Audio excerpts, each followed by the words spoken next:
సమయంలో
బాధలలో వ్యాధులలో నేనున్న తరుణంలో నా చేయి పట్టి నన్ను నడిపించిన యేసయ్యా నీ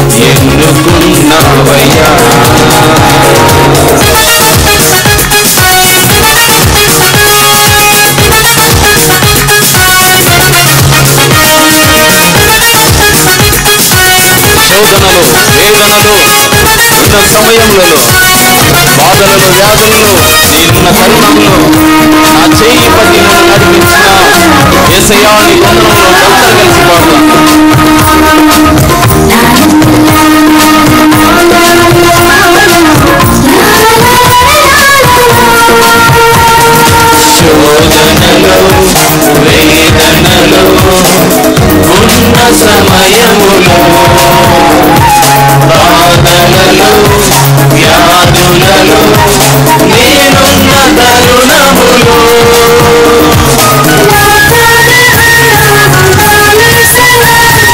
శోధనలో వేదనలో నేనున్న సమయములో బాధలలో వ్యాధులలో నేనున్న తరుణములో నా చేయి పట్టి నన్ను నడిపించిన యేసయ్యా ప్రతి క్షణము తోడుగా ఉన్నావయ్యా నాతో శిరదిసి నా శిరదిసి అనుక్షణము కాచిన నా యేసయ్యా ప్రియ యేసయ్యా ఆరాధనా నీకే ఆరాధనా నీకే ఆరాధనా నీకే ఆరాధనా నీకే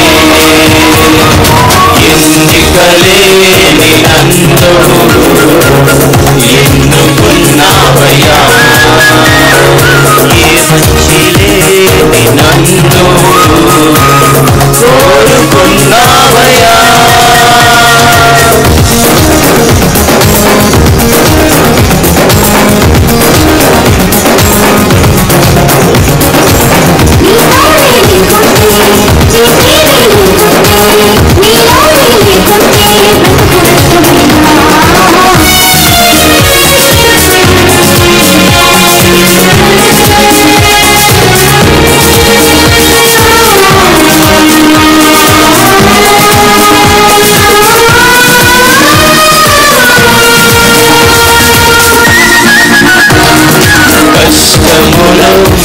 నష్టములో కృంగిన సమయములో నిన్ను విడచి నిన్ను మరచి తిరిగిన వేళలలో కష్టములో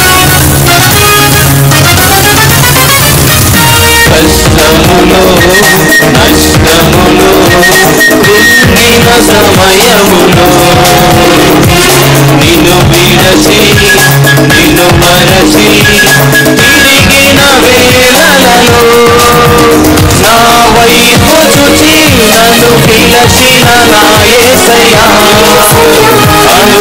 తోడుగా ఉన్నావయ్యా నాతో కౌగిలించి కన్నీరు తుడిచి నన్ను ఆదరించిన నా యేసయ్యా యేసయ్యా ఆరాధన నీకే ఆరాధన నీకే పాదమందరూ కలిసి ఆరాధన నీకే ఆరాధన నీకే ఎన్నికలేని నన్ను ఎన్నుకున్నావయ్యా ఈ సంచిలేని నన్ను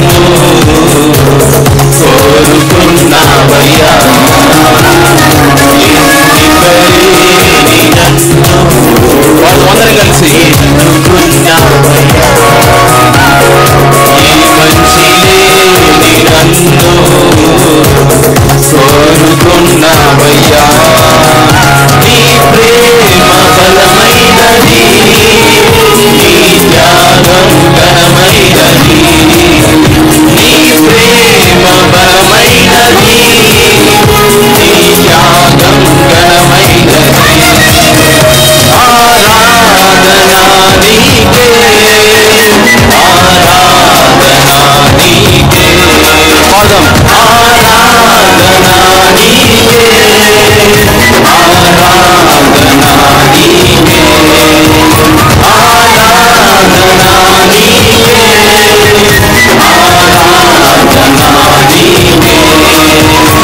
ఆరాధన నీకే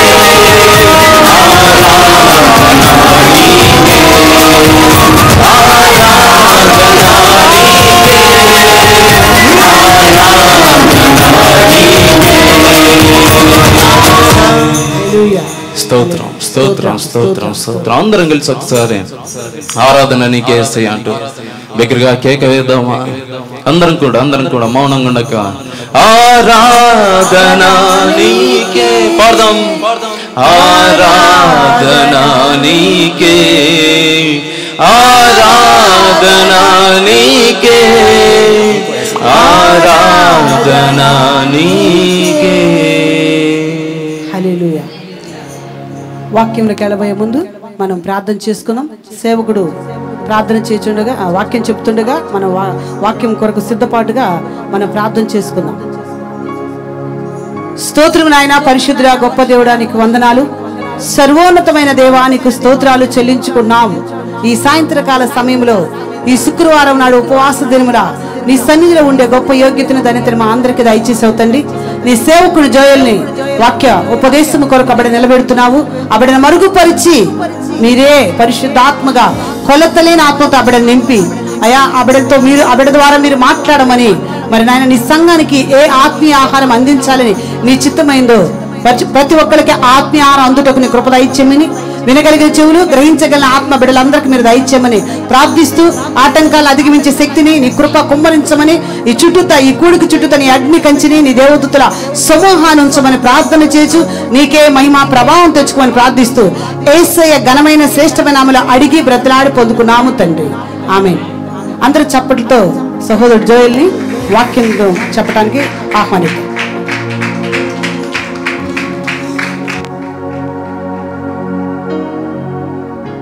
దయచేసి కూర్చుందాం. అందరం కూడా కొన్ని నిమిషాలు ఆయన మాటలను ధ్యానిద్దాం. దేవుడు ఇచ్చినటువంటి గొప్ప అవకాశాన్ని బట్టి కూడా దేవునికి వందనాలు చెల్లిస్తుంటున్నాను. ముఖ్యంగా చెప్పాలంటే మీ మధ్యలో వాక్య పరిచర్యను అందియాలంటే కూడా సాహసమే చెప్పాలి. మీ మధ్యలో వాక్య పరిచర్య చేయాలంటే కూడా సాహసమని చెప్పాలి. ఎందుకంటే ఒకరేమో అపోస్తులు, ఒకరేమో ప్రవక్తల మధ్యలో ఉన్నారు. గట్టి కొడతాం ఇంకా. అలాంటి వారి మధ్యలో దేవుడు నన్ను నిలబెట్టిన విధానం బట్టి కూడా దేవునికి వందనాలు చెల్లిస్తుంటున్నాను. దేవుడు ఇచ్చినటువంటి ఈ అవకాశాన్ని బట్టి కూడా దేవునికి మరొకసారి కృతజ్ఞతలు తెలుపుతున్నాను. ఒక మాటను చదువుకుందాం.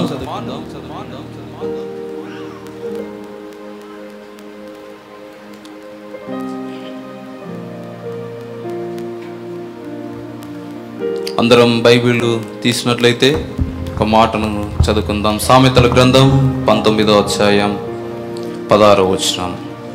సామెతల గ్రంథం 19వ అధ్యాయం.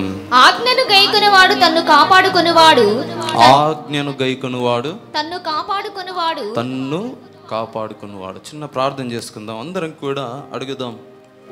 ఈ దినాన ప్రభువు మనతో మాట్లాడబోచున్నటువంటి ఏ మాటలైతే ఉన్నాయో మన ఆత్మీయ జీవితానికి, ఆధ్యాత్మిక జీవితానికి, ఏదైతే ఇంకా మన ఆత్మీయతలో ఇంకా తక్కువలో ఉన్నామా, ఎక్కువలో ఉన్నామా, ఆధ్యాత్మిక స్థితి ఏ విధంగా ఉందో, ఆయన ఆజ్ఞను గైకొనే వారిగా ఉంటున్నామా, ఆయన ఆజ్ఞను తృణీకరించే వారిగా ఉంటున్నామా, ఒకసారి మన జీవితాలను, మన హృదయాలను పరిశీలన చేసుకుంటూ అందరం కూడా ఒక నిమిషం ప్రార్థన చేసుకుందాం. ఆత్మ దేవుడు మన మధ్య ఉన్నాడు కనుక అడుగుదాం. సర్వోన్నతుడా, సర్వశక్తుడా, ఆరాధ్యుడా, నిత్యుడగు తండ్రి, సమాధానమునకు అధిపతి, నీకు ఎలలేని వందనములు, స్తుతి స్తోత్రములు. అల్పుడను, అయోగ్యుడను, ఎన్నిక లేనివాడను, అర్హత లేనివాడను, దేనికి కూడా పనికి రానటువంటి నన్నును అయ్యా నీ సన్నిధానంలో నిలబెట్టుకొని ఉన్నారు. అందును బట్టి దేవానికి స్తోత్రములు చెల్లిస్తుంటున్నాను. ఈ అల్పుడికి ఇచ్చినటువంటి ఈ అవకాశాన్ని బట్టి దేవా స్తోత్రములు చెల్లిస్తుంటున్నాను. ఇదిగో నా ద్వారా నైనా ఈ సంఘంలో, నైనా మా సంఘంలో మీరు మాట్లాడుతున్నటువంటి మాటలను బట్టి ఇంకను నైనా ఆధ్యాత్మికంగా ఎదగడానికి ఆ పరలోక సింహాసనం ముందు నీ యందు నిలబడే గొప్ప కృపను, భాగ్యాన్ని మా అందరికి దయచేయమని ప్రార్థిస్తూ ఈ దినానికి కావలసినటువంటి ఆహారమును మాకు దయచేయండి. నైనా ఆధ్యాత్మికకరమైనటువంటి ఆహారం, ఆ ఆహారం చేత మేము ఇక్కడి నుంచి నింపుకొని నైనా మేమందరం కూడా తృప్తిగా భోజనం చేసుకొని ఇక్కడి నుంచి వెళ్ళడానికి కృప చూపమని ప్రార్థిస్తూ ప్రాధాయపరచు అడుగుచుంటూ నీ నామాన్ని ప్రకటించే వాడిగా, నీ నామాన్ని అనేక మందికి వ్యక్తపరిచే వ్యక్తిగా నన్ను నేను తగ్గించుకుంటూ నీ నామాన్ని ఇచ్చిస్తూ మా ప్రియుడు రక్షకుడైన యేసుక్రీస్తు వారి నామ పేట అడిగి వేడుకొంటున్నాను నా తండ్రి. ఆమేన్, ఆమేన్, ఆమేన్. దేవుని నామానికి మహిమ కలుగును గాక. అందరికీ సుపరిచితమైనటువంటి వాక్యాలే అని నేను అనుకుంటున్నాను. ఎందుకంటే మొదటగానే చెప్పాను కదా, ఆల్రెడీ మీ అపోస్తులు బైబిల్ని మొత్తం చెప్పేసి ఉంటాడు. కానీ దేవుడి దినాన ప్రభు ఏదైతే మాట్లాడబోతున్నాడో ఒకసారి మనందరం కూడా ధ్యానం చేసుకుందాం. చదవబడినటువంటి లేఖన భాగాల్లో సామెతల గ్రంథంలో సొలొమోను రాజు రాస్తున్నటువంటి ఒక మాట ఏంటి అంటే, ఆజ్ఞను గైకొనువాడు తన్ను కాపాడుకున్నవాడు అని సెలవిస్తున్నాడు. నిజంగా అంటే ఆజ్ఞలను గైకుంటే మనకు మనమే కాపాడుకుంటామా? ఆ ఆజ్ఞను ఒకవేళ అనుసరించకుంటే, ఆ ఆజ్ఞను మనం ఫాలోఅప్ చేయకుంటే ఎలా ఉంటాయి పరిస్థితులు? ఒకవేళ ఆజ్ఞను ఫాలోఅప్ చేస్తే ఎలా ఉంటాయి మన జీవితాలు అని కొన్ని లేఖనాలు మనము ధ్యానం చేసుకుంటూ ముందుకెళ్దాము. అందరికీ సుపరిచితమైనటువంటి వ్యక్తే బైబిల్ గ్రంథంలో, పాత నిబంధన గ్రంథంలో 1 సమూయేలు గ్రంథం 9వ అధ్యాయం. అందరికీ సుపరిచితమైనటువంటి వ్యక్తి అక్కడ కనబడతాడు మనకు. అక్కడ ఒక వ్యక్తి తన జీవితంలో ఏదో పోగొట్టుకొని అక్కడి నుంచి ఏదో సంపాదించాలి, ఏదో తన తండ్రి గారు చెప్పినటువంటి మాటకు నేను తిరిగి తీసుకురావాలని ఒక ఆశతో లేదా ఒక తృష్ణతో అక్కడి నుంచి ప్రయాణమై ముందుకు వెళ్ళిపోతాడు. సమూయేలు మొదటి గ్రంథం 9వ అధ్యాయం 1వ వచనంలో అఫీయకు పుట్టిన బెకోరతు కుమారుడైన సెరోరుకు జననమైన అబియేలు కుమారుడుకు కీషు అను బెన్యామీనుడొకడు ఉండెను. కీషు భాగ్యవంతుడకు ఒక బెన్యామీయుడు, అతనికి సౌలు అను ఒక కుమారుడు ఉన్నాడు. సౌలు అందరికీ తెలుసు ఎలాంటి వాడు, మొదటిగా ఇశ్రాయేలుకు ఏం చేశాడు అని చెప్తే, ఏం చేశాడు? మొదటిగా ఇశ్రాయేలుకు రాజుగా నియమింపబడ్డాడు. ఇశ్రాయేలుకు అప్పటి వరకు రాజు అనేవాడే లేడు. మనం 7వ అధ్యాయం 8వ అధ్యాయం అంతా కూడా బాగా ఇంటికి వెళ్ళి ధ్యానిస్తే అక్కడ ఉన్నటువంటి ఆ ఇశ్రాయేల్ జనాంగం, ఆ 12 గోత్రాల వారికి ఏదో ఒకటి కొరత తక్కువ ఉంది. నేను బాగా ధ్యానం చేసేటప్పుడు ఒక్కొక్క పదాన్ని పరిశీలన చేస్తాను. ఎందుకు ఆ పదం అక్కడ రాయబడింది, ఎందుకు ఆ మాటనే దేవుడు రాయించడం జరిగింది. నేను ఆ నిర్గమకాండం మొదలుకొని ఎక్కడైతే ఆ పంచకాండాలు ఉన్నాయో, ఆ 4 కాండాలు ఉన్నాయో, సంఖ్యాకాండం, లేవ్యకాండం, ద్వితీయోపదేశకాండం, నిర్గమకాండం నుంచి లేవ్యకాండం దాకా ఉన్నటువంటి ఈ 4 కాండాల్లో బాగా మనం పరిశీలన చేస్తే అక్కడ వారి ఇశ్రాయేలు జనాంగం అంతా కూడా దేవుని పట్ల వారి అవిధేయతనే కనబడుతుంది. ఏం కనబడుతుంది? అవిధేయతనే కనబడుతుంది. దేవుడు ఏదైనా ఒక మాటను చెప్పాడు అంటే అది చేసే వ్యక్తులుగా ఎవరు కూడా కనబడరు, దానికి ఆపోజిట్గానే చేస్తూ కనబడతారు. ప్రభువు ఏదైతే చెప్తూ వస్తాడో దానికి భిన్నంగానే ప్రవర్తిస్తూ వస్తాడు. అయితే అలా ఉన్నటువంటి కొన్ని దినాలకి యెహోషువ కాలం అయిపోతుంది, న్యాయాధిపతుల కాలం అయిపోతుంది. సమూయేలు గ్రంథానికి వచ్చేసరికి అక్కడ ఇశ్రాయేల్ జనాంగం అంతా కూడా ఇంతవరకు మేము దేవుని పరిపాలన అయితే చూసాము, దేవుడు పెట్టే ఆ ఆజ్ఞలను మేము ఎక్కువ నడుచుకోలేకపోతున్నాం కాబట్టి మాకంటూ ఒక రాజును నియమించమని ఎవరు చెప్తారు? ఇశ్రాయేల్ ప్రజలు అడుగుతారు. అక్కడ ఉన్నటువంటి ప్రజలందరూ కూడా అడిగితే దేవుడు ఎంతగానో బాధపడతాడు. అయ్యో ఏంది, నేను పరిపాలిస్తుండగా, నేను వీళ్ళని నడిపిస్తుండగా నన్ను కాదని చెప్పేసి వీళ్ళు ఎవరిని కోరుకుంటున్నారు? సాటి మానవుణ్ణి కోరుకుంటున్నారు. సాక్షాత్తు దేవుడే నీ జీవితానికి ఒక మార్గంగా, ఒక నిర్దేశకంగా ముందుకు నడిపిస్తూ ఉంటే ఆ మానవుడు ఏం చేసుకుంటున్నాడు? నేను కూడా పలాని వ్యక్తినే కోరుకుంటాను, నాకు దేవుడు వద్దని ఒక ఆలోచనలోకి వెళ్తున్నాడు. ఎందుకు ఆలోచనలోకి వెళ్తున్నాడు అంటే దేవుడు పెట్టే ఆజ్ఞలను పాటించలేకపోతున్నాడు. ఏ ఆజ్ఞనైతే పాటించమని ప్రభు చెప్తున్నాడో మనుషుడు ఏం చేస్తున్నాడు? దాన్ని అతిక్రమిస్తున్నాడు. అలా అతిక్రమించడం వల్ల మొదట రాసినటువంటి యోహాను పత్రికల్లో ఆయన చెప్తున్నటువంటి మాట ఏంటి అంటే ఆజ్ఞాతిక్రమమే పాపము. ఏ ఆజ్ఞనైతే దేవుడు ఇస్తున్నాడో దాన్ని ఏం చేస్తున్నారు? అతిక్రమిస్తున్నారు ఈ జనాలు. దేవుడు ఆలోచన చేశాడు, సరే సరే సరే మొదటి సమూయేలు గ్రంథంలో 8వ అధ్యాయంలో 7వ వచనంలో ఒక మాట అంటాడు ప్రభువు, చాలా చాలా ఇంపార్టెంట్ వర్డ్ అది. అందుకు యెహోవా సమూయేలుకు సెలవిచ్చినదేమనగా జనులు నీతో చెప్పిన మాటలన్నిటి ప్రకారము జరిగింపుము. వారు నన్ను విసర్జింపలేదు గాని, ఏమంటున్నాడు? వారు నన్ను విసర్జింపలేదు గాని తమ్మును ఏలకుండా నన్నే విసర్జించి ఉన్నారు. తమ్మును ఏలకుండా అంతవరకు ఎవరు ఏలారు అంటే ప్రభువు ఏలాడు. కానీ ఇప్పుడు ఎవరు వద్దంటున్నారు? దేవుణ్ణే ఏలకుండా చేస్తున్నారు. ఈనాడు మన ఆధ్యాత్మిక జీవితంలో కూడా మనం కొన్ని నిర్ణయాలు తీసుకుంటూ ఉంటాం. ఎలా అంటే ప్రభువు చెప్తున్నటువంటి మాటలు మనము అనుక్షణం వింటుంటాం, కానీ దాని ప్రకారము నడుచుకోము. ఏ ఆజ్ఞలైతే మన సేవకుడు, మన సేవకురాలు బోధిస్తూ ఉంటారో వాటి ప్రకారము మనం నడుచుకోం. బేస్మెంట్ వాటి ప్రకారం మనం నడుచుకోం. మన జీవితాలన్నీ కూడా ఏదో ఒక సాటిస్ఫైడ్గా చెప్పాలి అంటే ఈ దినాన నాకు ఏదో ఒకటి అనుకున్నానంటే అది జరిగి తీరాలి. ఈ దినాన నేను సన్నిధికి వచ్చానంటే అది నాకు జరిగి తీరాలి. అప్పుడైతేనే మనకేమనిపిస్తుంది? సాటిస్ఫాక్షన్ ఉంటుంది. దేవుడు ఈరోజు ఉన్నాడు, దేవుడు ఈరోజు నాతో మాట్లాడాడు అంటే నీకు ఏదో దక్కుతుందని చెప్పేసి, నీకేదో కలుగుతుందని చెప్పేసి నువ్వు ఎప్పుడైతే దేవుని ఆజ్ఞలను కాదని చెప్పేసి నీ మనసులో దేనికి చోటిస్తున్నావు తెలుసా? నువ్వు కోరుకున్న దానికి మొదటి స్థానాన్ని ఇస్తున్నావు.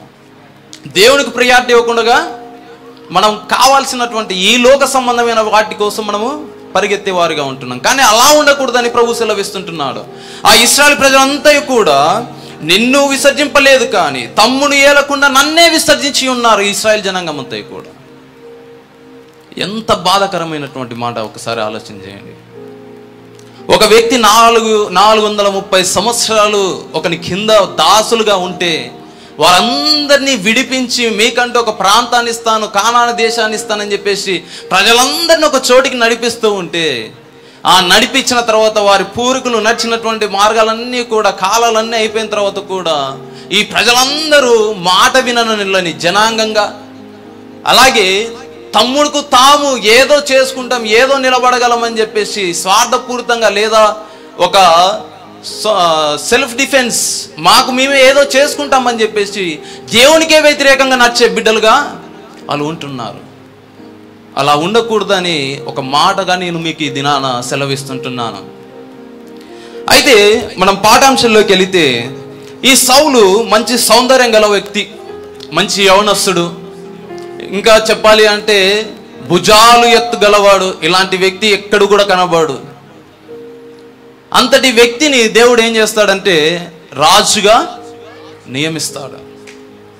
నేను ముందుకెళ్తాను, సమయం లేదు కనుక. రాజుగా నియమించిన తర్వాత అక్కడ ఉన్నటువంటి సమయంలో ఒక మాట చెప్తాడు. ఏమిటి అంటే, ఈరోజు నీకు తల మీద బుడ్డి తైలంతో నీకు అభిషేకిస్తాడు దేవుడు. నువ్వు ఒక 7 రోజులు నేను చెప్పేంత వరకు ఉండు, పలానా చోట ఉండు, నేను వచ్చిన తర్వాత ఇంకా కావాల్సినటువంటి కార్యక్రమాన్ని నేను జరిపిస్తాను అని చెప్తాడు. సరే, ప్రభువు ఏదో సమూయేలు ప్రవక్త ద్వారా సౌలుతో మాట్లాడిన తర్వాత సౌలు అక్కడి నుంచి వెళ్ళిపోతాడు. వెళ్ళిపోయిన తర్వాత అక్కడ ఉన్నటువంటి ఆ ఇశ్రాయేల్ జనాంగం అంతా కూడా వచ్చి సౌలు దగ్గరకు వచ్చి సౌలుని అడుగుతూ ఉంటారు, ఏం జరిగింది, ఎలా ప్రవక్త గారు ఏం చెప్పారు నీకేం చెప్తే అన్ని చెప్తూ చెప్తూ చెప్తూ వచ్చేస్తాడు. అలా 7 రోజులు అయిపోయిన తర్వాత ప్రభువు సమూయేలుని పంపించడానికంటే ముందరగా ఆ ఇశ్రాయేల్ జనాంగం అంతా కూడా ఈ సౌలుకి జరిగినటువంటి ఆ అభిషేక విషయమై అందరు కూడా కూడుకుంటారు.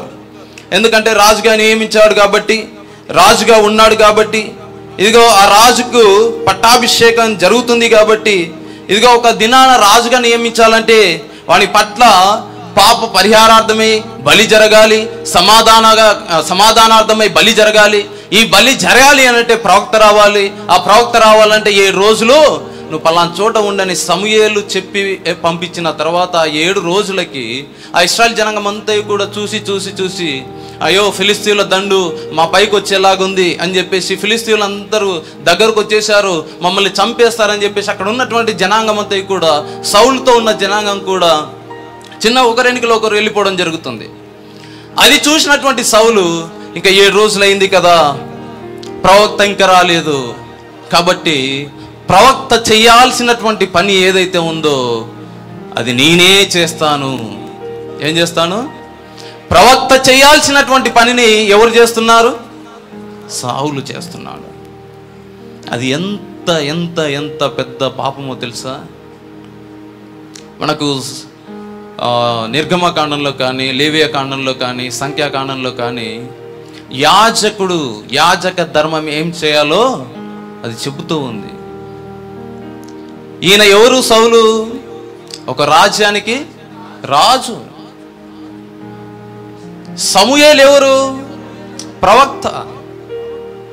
ప్రవక్త మాట నేను ఏం చేస్తున్నాడు? ప్రవక్త మాటనే ధిక్కరించే వ్యక్తిగా ఉన్నాడంటే ఎవరి మాటను ధిక్కరిస్తున్నాడు? దేవుని ఆజ్ఞను ధిక్కరిస్తుంటున్నాడు.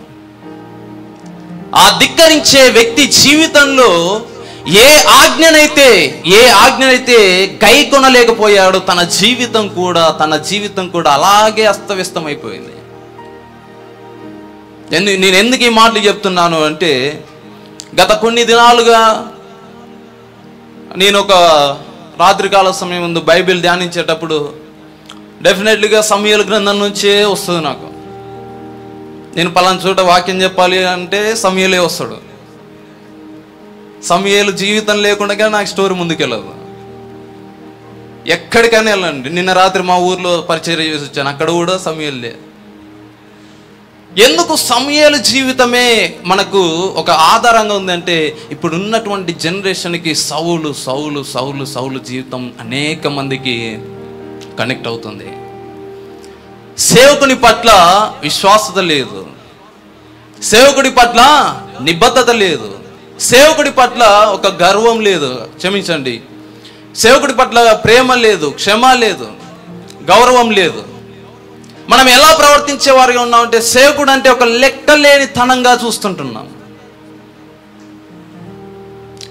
నేను చూసినటువంటి అనేక ప్రాంతాల్లో, అనేక పట్టణాల్లో Guntur is the best option అనుకున్నాను నేను. తెచ్చి ఈయన పడేశాడు దేవుడు. హల్లెలూయా.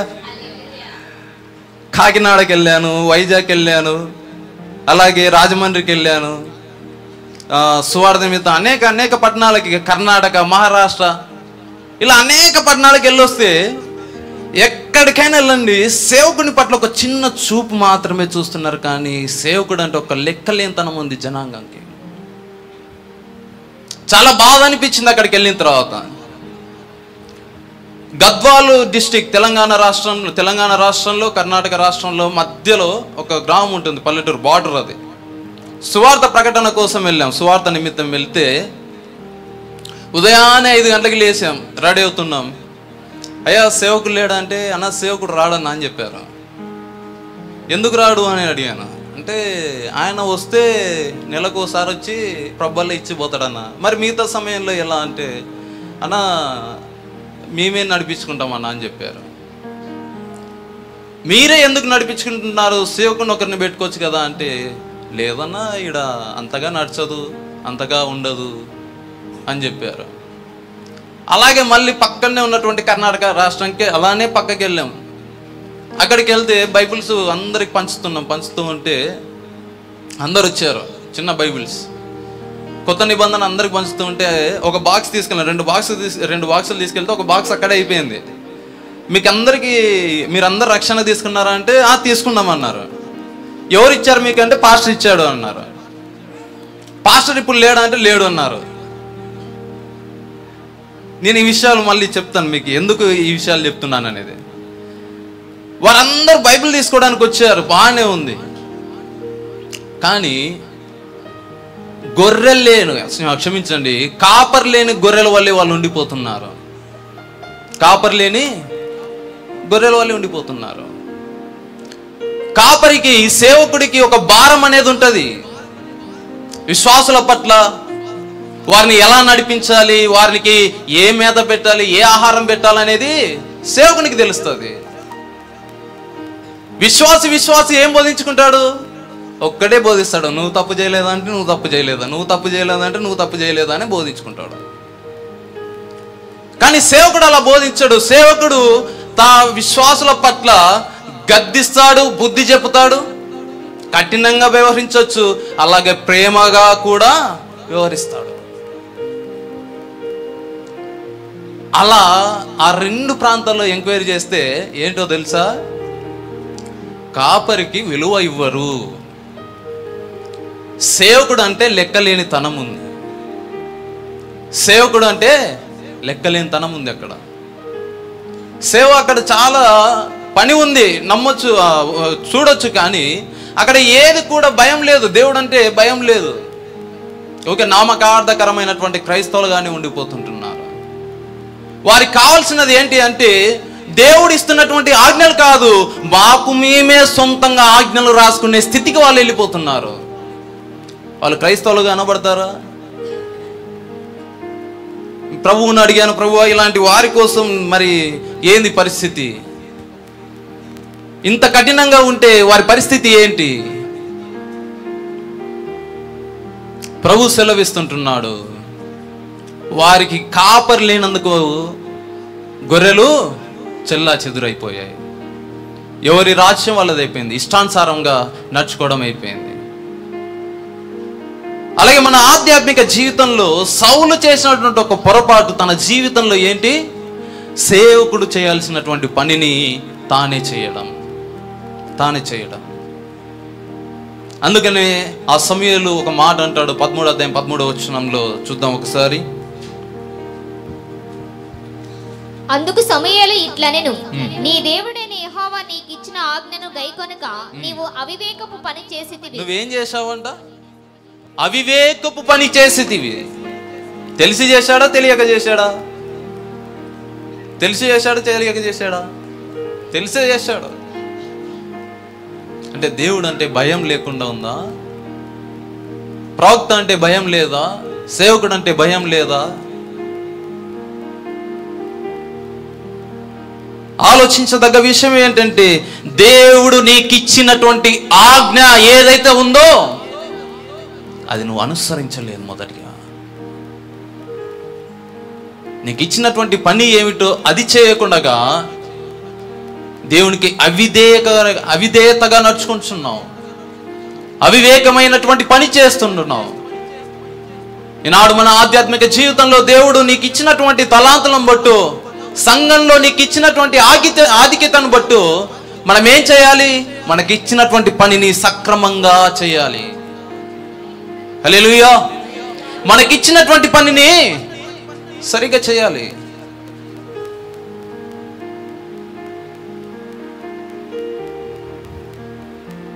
ఈనాడు సంఘాల్లో ఏమైపోయింది అంటే, ఇక్కడ వరకు అయితే నాకు బాగుంది, ఇక్కడ మీ సంఘాల్లో చూసిన తర్వాత చాలా అద్భుతంగా అనిపించింది. ఒకరి పనిలో ఇంకొకరు తల దూర్చారు, ఒకరి పనిలో ఇంకొకరు అస్సలు తల దూర్చారు. ఎవరు పని వాళ్ళు సరిగా చేసుకుంటూ వెళ్తున్నారు. మా సైడ్ అలా, ఈరోజు నీకు కీబోర్డ్ వాయించానంటే పొద్దునకి ఇంకోటి వచ్చి వాయిస్తాడు. ఈరోజు ఇక్కడ పాట పాడాలంటే వాడు పక్కన వచ్చి మళ్ళీ వాడు పాట పాడతాడు. ఈరోజు సౌండ్ సిస్టమ్ దగ్గర కూర్చున్నాడంటే వాడు వచ్చి అక్కడే కూర్చుంటాడు. దేవుడు మనకిచ్చినటువంటి తలాంతు ఒకటి ఉంటుంది, దాన్ని సరిగా వాడడం మొదలు పెట్టాలి. హల్లెలూయా. దేవుడు మనకంటే ఒక తలాంతు ఇచ్చాడా? పాట పాడడం ఇచ్చాడా? పాడు. వాయిద్యం వాయించడం ఇచ్చాడా? వాయించు. మైక్ సౌండ్ సిస్టమ్ పెట్టడం వచ్చా? పెట్టు.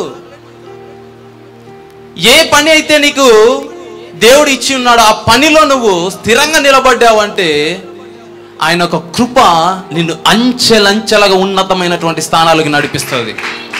హల్లెలూయా. ఆయన ఉన్నతమైనటువంటి కృప ఎలా హెచ్చిస్తుందంటే మీరు చూడలేరు. ఆయన ఆజ్ఞను అనుసరించినటువంటి ఇశ్రాయేలు జనాంగం పైకి వచ్చినటువంటి శాపములను సైతం ఏం చేశాడో తెలుసా? ఆశీర్వాదాలుగా మరిచాడు.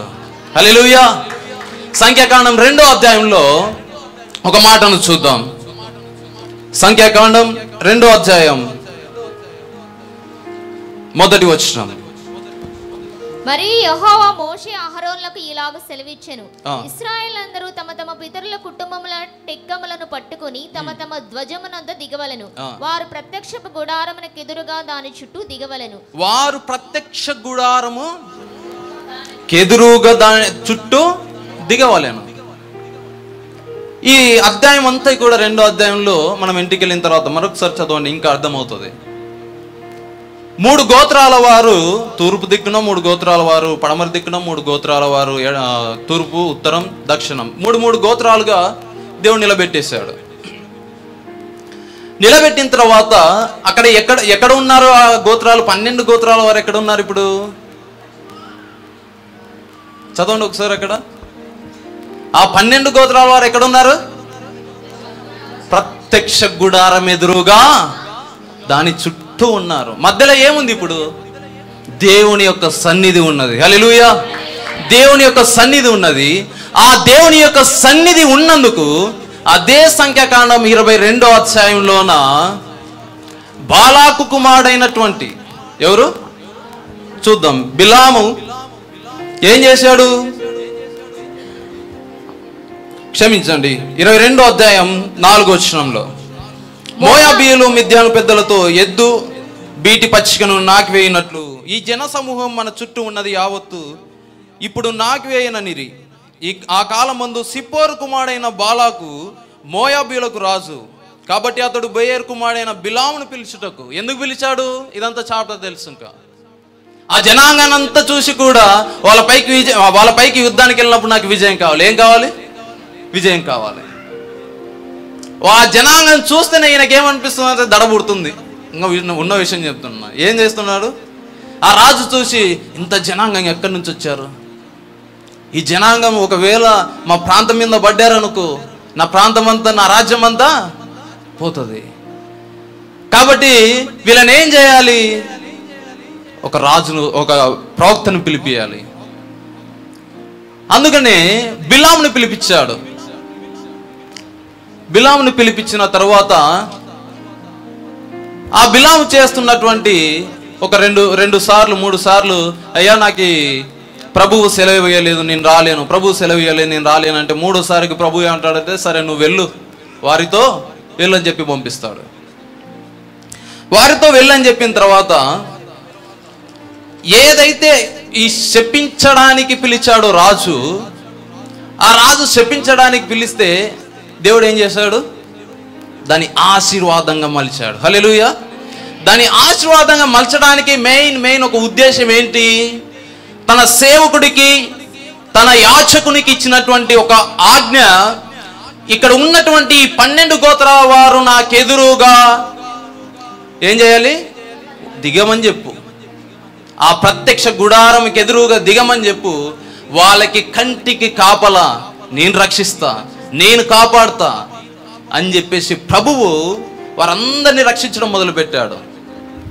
ప్రభువుకు కొన్నిసార్లు తానే కోపపడతాడు, తిరిగి తానే దగ్గరికి తెరుస్తాడు. అది ఎప్పుడు అంటే దేవుని ఆజ్ఞకు నువ్వు ఎప్పుడైతే లోబడతావో, దేవుని ఆజ్ఞకు నువ్వు ఎప్పుడైతే విధేయత చూపుతావో, అప్పుడు దేవుడు నిన్ను రక్షిస్తాడు, నిన్ను కాపాడుతాడు. ఎప్పుడైతే నువ్వు అవిధేయతగా నిలబడతావో, ఏ శపించడానికి వచ్చినటువంటి ఆ బిలాము ప్రవక్త సైతం ఏమైపోయాడు? ఆశీర్వాదంగా మలిచాడు దేవుడు. అర్థమైంటుందా? బాలాక్ రాజు అనుకున్నాడు, 23వ అధ్యాయంలో ఉంటుంది, నిన్ను శపించడానికి పిలిస్తే నువ్వేంది ఆశీర్వాద వచనాలు పలుకుతున్నావు? వాళ్ళకి ఏమంటున్నాడు? నిన్ను వారిని శపించడానికి పిలిస్తే నువ్వేంది వాళ్ళకి ఆశీర్వాద వచనాలు పలుకుతున్నావు అంటే, అప్పుడు అంటున్నాడు, దేవుడు అబద్ధమాడుటకు ఆయన మానవుడు కాదు, ఆయన రోషం గల దేవుడు.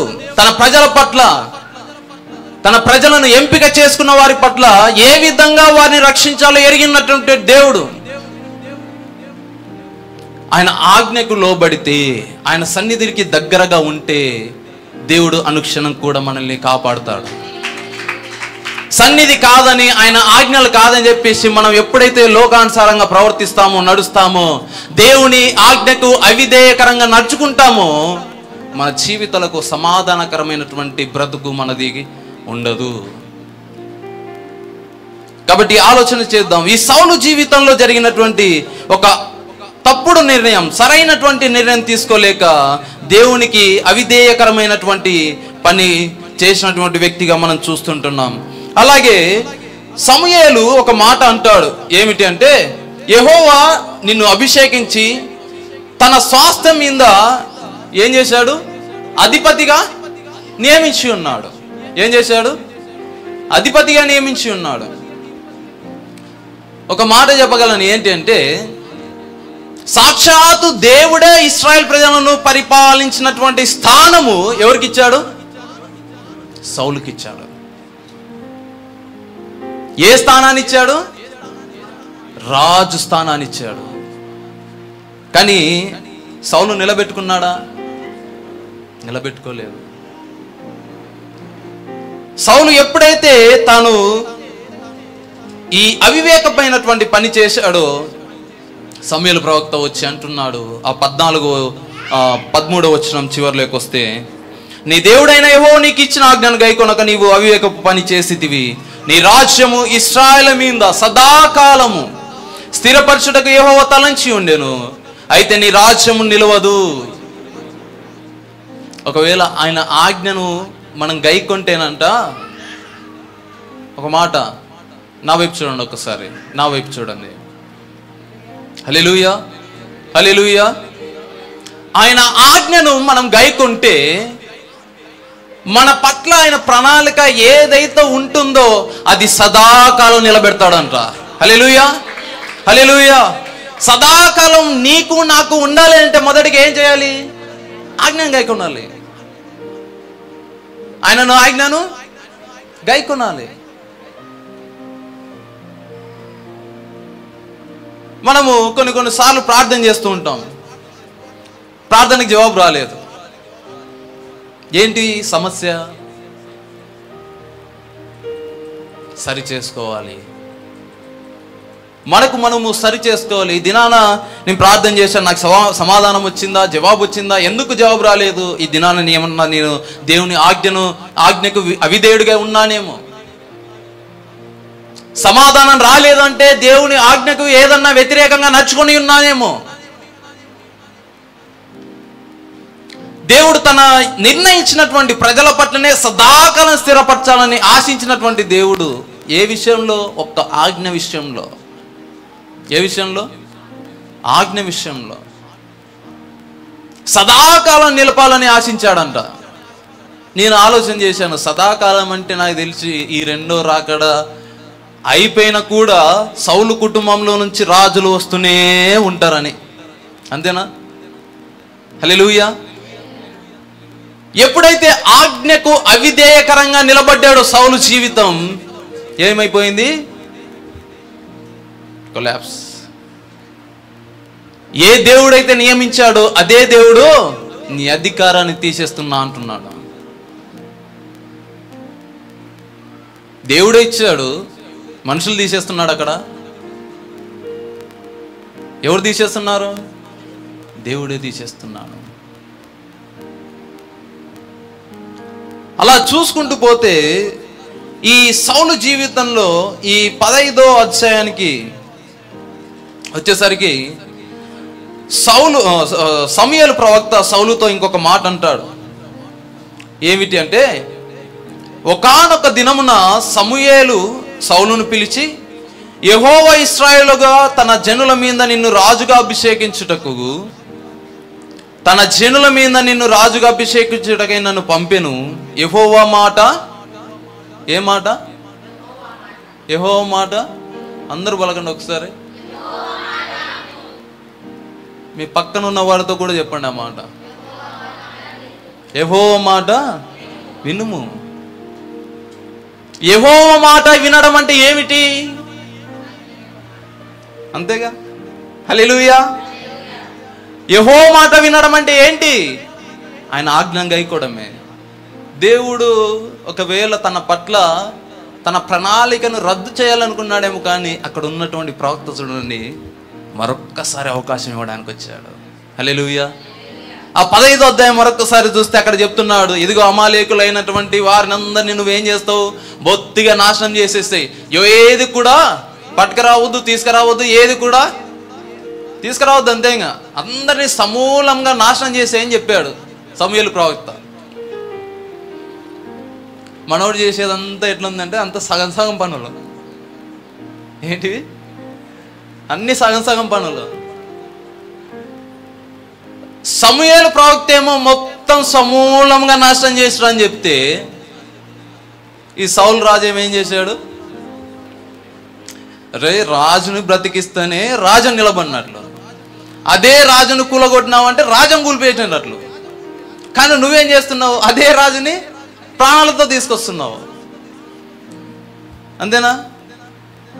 ఏ రాజునైతే హతం చేయమని చెప్పాడు, ఈయన ఏం చేస్తున్నాడు?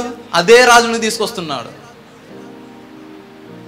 ఎంత అవిధేయకరమైనటువంటి పనులు కదా. ఇక్కడ చూడండి ఒక మాట, యెహోవా మాట విను అని ఒక మాట హెచ్చరించాడు అక్కడ. ఆ హెచ్చరిక కూడా లేకుండా మనోడు ఏం చేశాడు? మళ్ళీ అదే తప్పుడు పని. మా కర్నూలు భాషలో చెప్పాలంటే సగం సగం పనులన్నీ. సంపూర్తిగా పని చేసి రారా అంటే, లేదు నీ సగమే పని చేసి వస్తా అనే రకం. అలా కాదు నాయనా ఇలా చెయ్యి అని చెప్తే కూడా ఏం చేశాడు? మళ్ళొక్కసారి అవిధేయత చూపించాడు. అది ఎవరికి? సమూయేలుకి దేవుడు రాత్రే దర్శనం ఇచ్చాడు. ఇంకా మీ ఓడు నువ్వేమో పంపించావు, వేసేస్తానన్నాడు, తీసుకొస్తానన్నాడు. ఈయన చూస్తే మంచిగా ఉండేటువంటి బంగారు ఎద్దులు అన్ని తీసుకొని వచ్చాడు. మళ్ళీ ఆఖరికి ఆ అమాలేకుల రాజు అగాగునే పట్టుకొని వచ్చాడు. ఇంకా అని చెప్పేసి పంపించాడు దేవుడు. వెళ్ళి చూశాడు, అన్నీ ఉన్నాయి, అరుపులు ఉన్నాయి, కేకలు వేస్తున్నాయి, అరుస్తున్నాయి. వీళ్ళకి ఒక ఆనందం, అక్కడ నుంచి యుద్ధం గెలిచి వచ్చామనే ఆనందం కంటే ఆ దోపుడు సొమ్మును పట్టుకొచ్చామనే ఆనందమే ఎక్కువైపోయింది జనాలకి. ఆ అరుపులు కేకలు విని సమూయేలు ప్రవక్త వెళ్ళి మరొకసారి చూస్తే అడిగాడు, నీకేం చెప్పాను, నువ్వేం చేసావు అంటే, మరొకసారి నేనేం చేయలేదు, నా ప్రజలు తీసుకొచ్చారు అని చెప్పాడు. నా ప్రజలు తీసుకొచ్చారు అనే ఒక అజ్ఞానకరమైనటువంటి మాట అంటాను నేను. అది అనొచ్చు అనకూడదు నాకైతే తెలియదు. కానీ ఎందుకంటే ఒక రాజ్యానికి రాజుగా ఉన్నటువంటి నీవు, రాజు ఏది చెబితే రాజ్యం అది చెయ్యాలి. ఆ రాజ్యానికే భయపడి ఈయన ఏం చేస్తున్నాడు? లొంగిపోతున్నాడు. వాళ్ళు ఏ చెప్తే ఈయన అదే పని చేస్తున్నాడు. ఈయన చెప్పేది ఏది రూఢిపరచడం లేదు జనాలు. అలా ఉంటున్న వారికి అందరికీ సమూయేలు ఒక మాట అంటాడు, నీవు ఇశ్రాయేలీయులకు అల్పుడుగా ఉన్నావు, కానీ ప్రభువు ఏం చేశాడు తెలుసా? శిరస్సుగా నిలబెట్టాడు. కానీ ఆ శిరస్సు నువ్వేం చేస్తున్నావు? అనేక మందికి దాసోహం చేస్తున్నావు. ఆ జనాలందరికీ తల వంచుతున్నావు.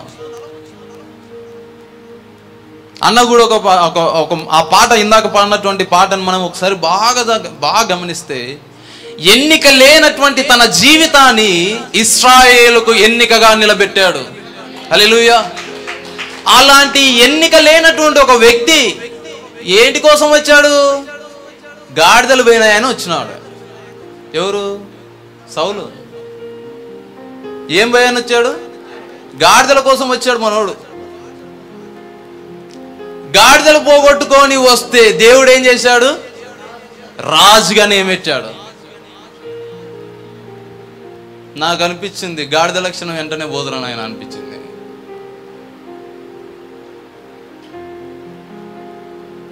ఎందుకంటే ఆ సంఖ్యాకాలంలో బిలాము అదే గాడిదని ఎన్ని మార్లు కొడతాడు? 3 మార్లు కొడితే కూడా అది ములగడమే సరిపోతుంది. కానీ అలాగే మనోడు కూడా నువ్వు మాట విన్నది ఒక్కసారి అని అంటే కూడా మాట వినడు. అన్ని అవిధేయకరమైనటువంటి పనులే. ఇప్పుడు అది మన జీవితాలకు ఒకసారి ఆపాదించుకుంటే, మన జీవితాలకు ఆపాదించుకుంటే 2 కొరింథీయులకు రాసిన పత్రిక 6వ అధ్యాయం, 2 కొరింథీయులకు రాసిన పత్రిక 6వ అధ్యాయం మొదటి వచనం. కాగా మేము ఆయన తోడి పనివారమై మీరు పొందిన దేవుని కృపను వ్యర్థము చేసుకునవద్దని మిమ్మల్ని వేడుకొనుచున్నాము. ఒక మాట ఏముంది అక్కడ? మీరు పొందిన దేవుని కృపను వ్యర్థం చేసుకునవద్దని నేను కూడా అలాగే వేడుకొనుచున్నాను. ఎందుకు ఈ మాట చెప్తున్నాను అంటే, మన ఆధ్యాత్మిక జీవితంలో కూడా మనం కూడా అనేక పర్యాయములు దేవుని ఆజ్ఞను, దేవుణ్ణి కాదని చెప్పేసి లోక సంబంధంగా మన ప్రవర్తన, మన ఆలోచనలు, నడవడికలు అన్నీ కూడా అలాగే పరిగెడుతూ ఉంటాయి. ఆదివారం మాత్రం పరిశుద్ధంగా ఉంటే సరిపోతుందా? శుక్రవారం మాత్రం పరిశుద్ధంగా ఉంటే సరిపోతుందా? ఒక బుధవారం మాత్రం పరిశుద్ధంగా ఉంటే సరిపోతుందా? అది చాలా దేవునికి. మరి మిగతా దినాల్లో మనం ఇష్టకరంగా దేవుని ఆజ్ఞను ప్రకటించేవాడిగా, అలాగే సరైనటువంటి విధానంలో నడిచే వ్యక్తులుగా మనం ఉంటున్నామా? మనందరం కూడా ఇప్పుడు ఆయన ఉచితమైనటువంటి కృప ద్వారా ఇక్కడ కూడుకొనుచున్నాం. ఏ కృప? ఉచితమైనటువంటి కృప. ఏమన్నా డబ్బులు కట్టి జాయిన్ అయ్యారా? ఏం లేదు కదా, అంత ఉచితమే. ఆయన ఉచితమైనటువంటి కృప మన పాపం నిమిత్తమై ఆయనే 2025 సంవత్సరాల కిందట సిలువలో మరణించి మన పాపం నిమిత్తమై రక్తం కాచి, ఇదిగో ఏదైతే పత్రం ఉందో ఆ పత్రము వెల చెల్లించి మనల్ని పాపులుగా కాక ఎలా పరిశుద్ధులుగా నియమించినటువంటి దేవుని యొక్క కృప ద్వారా మనము ఇక్కడ కూడుకుంటున్నాం. ఆ కృపను మనం ఏం చేసుకుంటున్నామంటే వ్యర్థం చేసుకుంటున్నాం. ఆయన ఒక కృప వ్యర్థం అయిపోవడం వల్ల మనకేంటి నష్టం అని మీరు అనుకుంటుండొచ్చు. ఆయన కృపను వ్యర్థం చేయడం వల్ల ఒక నష్టమే ఉంది. ఏమిటి అంటే, ఒక దినాన మన జీవితము దేవుని యొక్క సింహాసనం దగ్గరికి వెళ్ళాలి, ఆ పరలోకమందు నిలబడాలి. ఆ కృప ద్వారానే మనము ప్రతి దినం కూడా ఒక్కొక్క మెట్టు ఎక్కుతూ ముందుకెళ్ళొచ్చు ఉంటే, ఒక దినాన లోక సంబంధంగా ఉండి పాపంలో పడిపోతే ఆ కృప ఏమైపోతుందో తెలుసా? వ్యర్థమైపోయి మరి ఎక్కడి నుంచి మొదలు పెట్టాలో తెలుసా? నువ్వు ఒకటి నుంచే మొదలు పెట్టాలి. అలాగే సౌలు జీవితంలో కూడా ఒకసారి కాకుండా రెండోసారి అవకాశం ఇచ్చాడు దేవుడు. నిలబడలేదు. ఆఖరికి ఆ కృపను మనము అనేక పర్యాయములు కూడా ఒకవేళ తృణీకరించే వ్యక్తులుగా, వ్యర్థం చేసుకునే వ్యక్తులుగా మనం ఉంటే, సౌలుకు ఒక ఆత్మ వచ్చింది. ఏ ఆత్మ? బహుశా ఆత్మను పొందుకున్నారేమో, జాగ్రత్త.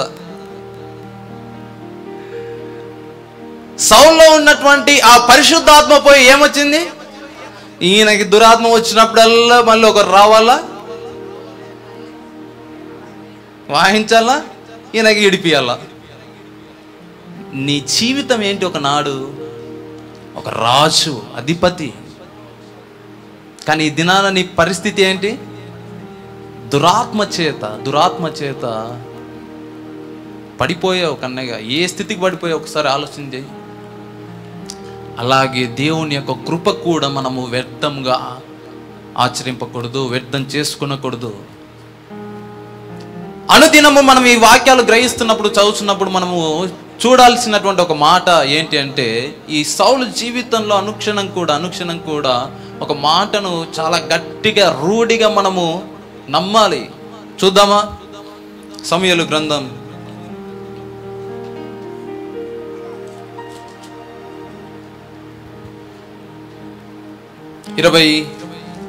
15వ అధ్యాయం 22వ వచనం. 15:22. మొదటి సమూయేలు 15వ అధ్యాయం 22వ వచనం. అందుకు సమూయేలు తాను సెలవిచ్చిన ఆజ్ఞను ఒకడు గైకొనుట వలన యెహోవా సంతోషించున్నట్లు ఒకడు దహన బలులను అర్పించుట వలన ఆయన సంతోషించున. ఆలోచించుము, బలులు అర్పించుట కంటే ఆజ్ఞను గైకొనుటయు, పొట్టేళ్లు కొవ్వు అర్పించుట కంటే మాట వినుటయు శ్రేష్టము. తిరుగుబాటు చేయుట, సోద చెప్పుట ఆయన పాపముతో సమానము. మూర్ఖతను అగపరుచుట, మాయా విగ్రహము గృహదేవతలను పూజించుటతో సమానము. యెహోవా ఆజ్ఞను నీవు విసర్జింతివి కనుక నీవు రాజుగా ఉండకుండా ఆయన నిన్ను విసర్జించుననగా, సౌలు జనులను జడిసి వారి మాట వినినందున నేను యెహోవా ఆజ్ఞను నీ మాటలను మీరి పాపము తెచ్చుకుంటుని. కాబట్టి నీవు నా పాపమును పరిహరించి నేను యెహోవాకు మొక్కునట్లు నాతో కూడా తిరిగి రమ్మని సమూయేలును వేడుకొనెను. ఏమిటి ఉంది ఇక్కడ సారాంశం అంటే, మనం ప్రతిదినం కూడా ఎన్నో బలులను అర్పించవచ్చు, అనేక మందికి దాన ధర్మ సంస్కరణలు చేస్తూ ఉండొచ్చు కదా. కానీ వీటన్నిటికంటే మొదటిగా దేవుడు ఏం చెప్తున్నాడు అంటే, మాట వినుట శ్రేష్టమని ప్రభు సెలవిస్తుంటున్నాడు. హల్లెలూయా. మాట వినుట శ్రేష్టం.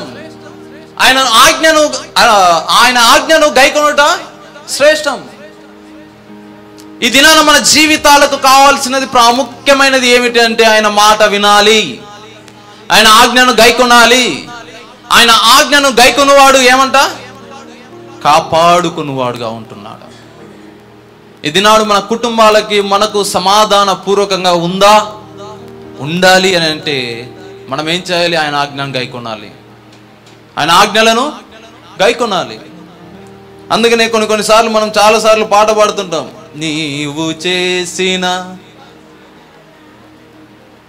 ఉపకారం చెల్లింతును, నీవు చేసిన ఉపకారములకు నేనేమి చెల్లింతును, ఏలాది దూడలనా వేలాది. కానీ ప్రభువు అన్ని అడగడం లేదు. ఏం అడుగుతున్నాడు? మాట విను. నువ్వు అర్పించే నాకి ఆ బలులు, ఆ వేలాది పొట్టేన్లు, దూడలు, ఇవన్నీ నాకొద్దు.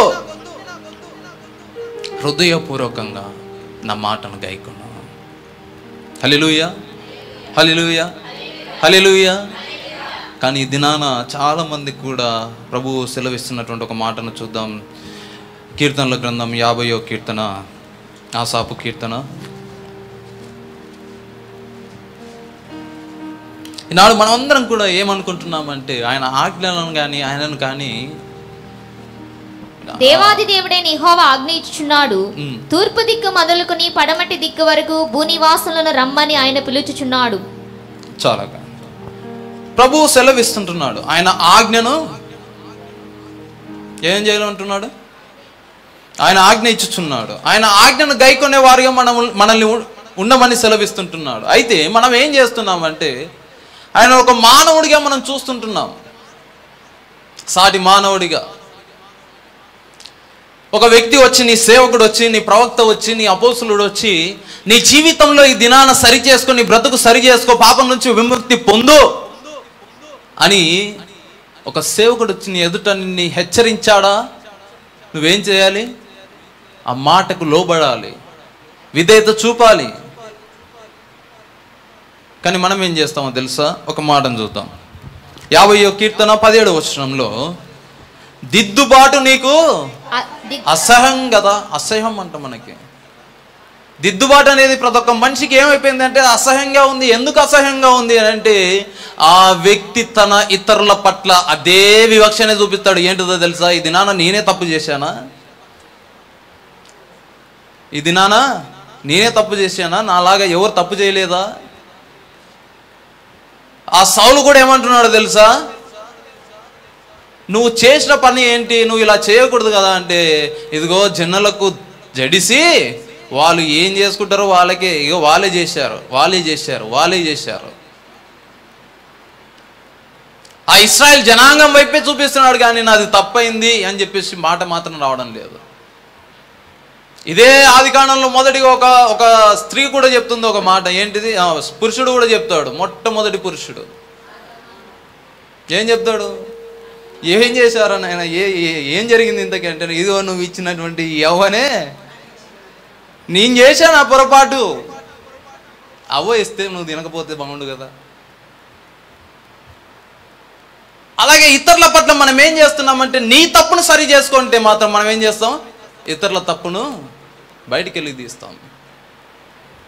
చూడండి, ఆధ్యాత్మిక జీవితంలో ఒక సేవకుడు నిన్ను హెచ్చరించాడు, నిన్ను గద్దించాడు, నీ బ్రతుకును సరి చేసుకోమని ఒక హెచ్చరిక నీకు వచ్చినప్పుడు నువ్వేం చేయాలో తెలుసా? విధేయత చూపు.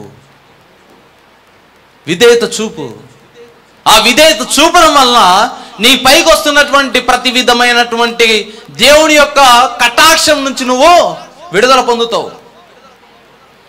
కానీ మనము ఆ విడుదల పొందుకోవడానికి అంటే, చూద్దాంలో దేవుడు ఉన్నాడా, ఏదొక అహంకారం అంటే, అప్పుడు ఏమొచ్చింది అని, ఈయనకి దురాత్మ వచ్చింది అని. ఏమొచ్చింది? దురాత్మ వచ్చింది.